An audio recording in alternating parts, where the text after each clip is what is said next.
بسم الله الرحمن الرحيم، والصلاة والسلام على أشرف المرسلين سيدنا وسيد الخلق أجمعين محمد بن عبد الله عليه أفضل الصلاة وأتم التسليم. أنا المهندس محمد نجم، وأنت دلوقتي بتشوف قناة أكاديمية النيل للتدريب على اليوتيوب. أهلا وسهلا بيك معايا. في الوقت الأخير ده يا إخوانا، أو المدة الأخيرة دي ابتدت تظهر بعض المطالبات من الإخوة الأفاضل. بيقول لي أي برنامج بترفعه أو أي أداة ارفعها على برامج اختصار الروابط.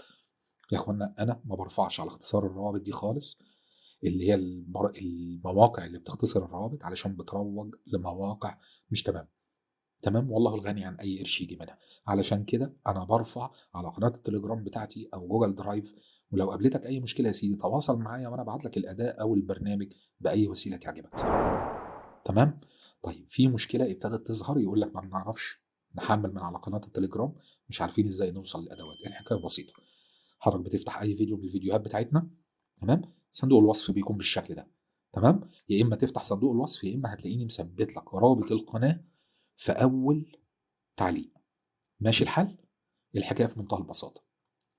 دخلت فتحت صندوق الوصف، ادي رابط القناه، هتدوس عليه كده هيفتح لك التطبيق التليجرام. لو حضرتك مشغل التليجرام بتاع الديسكتوب او على التليفون بتاعك، ماشي، بتقلب كده، ادي مثلا الاي دي ام هيجي لك بالشكل ده.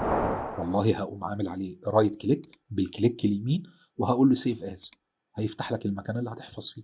بسيطه. تمام.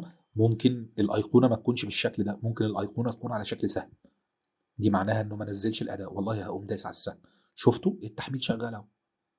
الحكايه في منتهى البساطه. طبعا انا مش محتاج ان انا احملها، هتلاقي الايقونه دي اتغيرت بقت بالشكل ده. ماشي. هقف عليها رايت كليك سيف از، خلصت الحكايه، والاداه بقت موجوده عندك والبرنامج. وتابع علشان خاطر التحديثات اللي بتنزل باستمرار. تمام.